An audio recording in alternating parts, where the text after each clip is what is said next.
Para pelancong yang gemar bersuah foto atau selfie tampaknya harus menyimpan tongkat narsis atau tongsis mereka di dalam bagasi saat berlibur dengan sarana transportasi pesawat terbang. Petugas keamanan seperti di Bandara Ngurah Rai akan melarang hingga menyita tongkat swafoto atau tongsis para penumpang. Larangan ini juga berlaku untuk tripod atau monopod perekam kamera atau video. Tongkat narsis atau biasa disebut tongsis seakan selalu lekat dengan para traveler untuk kepergian bersuah foto atau berselfie ria. Terlebih lagi saat ini action kamera dan smartphone dengan kualitas kamera mumpuni dapat diperoleh dengan harga terjangkau. Menyenangkan memang bisa bersuah foto saat berlibur ke destinasi pariwisata. Namun tongsis kini termasuk barang-barang yang tidak diperbolehkan dibawa masuk ke dalam kabin pesawat.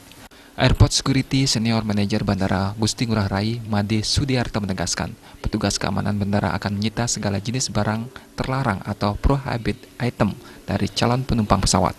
Hal ini telah sesuai dengan Peraturan Menteri Perhubungan Nomor PM 80 Tahun 2017 tentang Program Keamanan Penerbangan Nasional.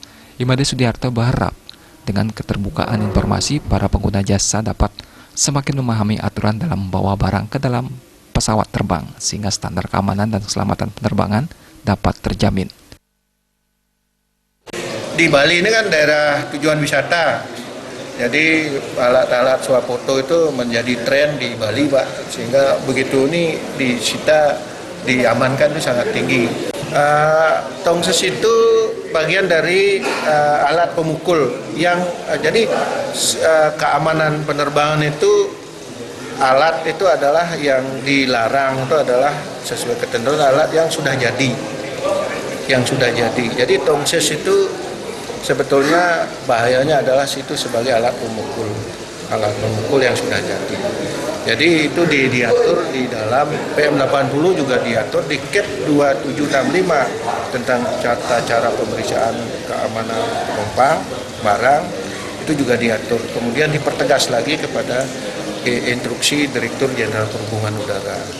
Itu bahayanya digunakan, apalagi dari tongsis kemudian ada lagi yang tripod yang lebih besar yang itu. Sebagai informasi, tongkat narsis atau tongsis serta benda tajam seperti gunting, pisau, dan cutter diperbolehkan masuk ke dalam pesawat dengan catatan benda-benda tersebut harus disimpan sebagai bagasi tercatat. Sudiarto menambahkan selama periode Maret hingga Mei 2019, petugas keamanan Bandara Ngurah Rai telah menyita dan memusnahkan ribuan barang terlarang meliputi 217 unit powerbank, 112 unit korek api, 655 unit tongkat swafoto atau tongsis, dan 1 karung berisi benda tajam seperti gunting, pisau, dan cutter.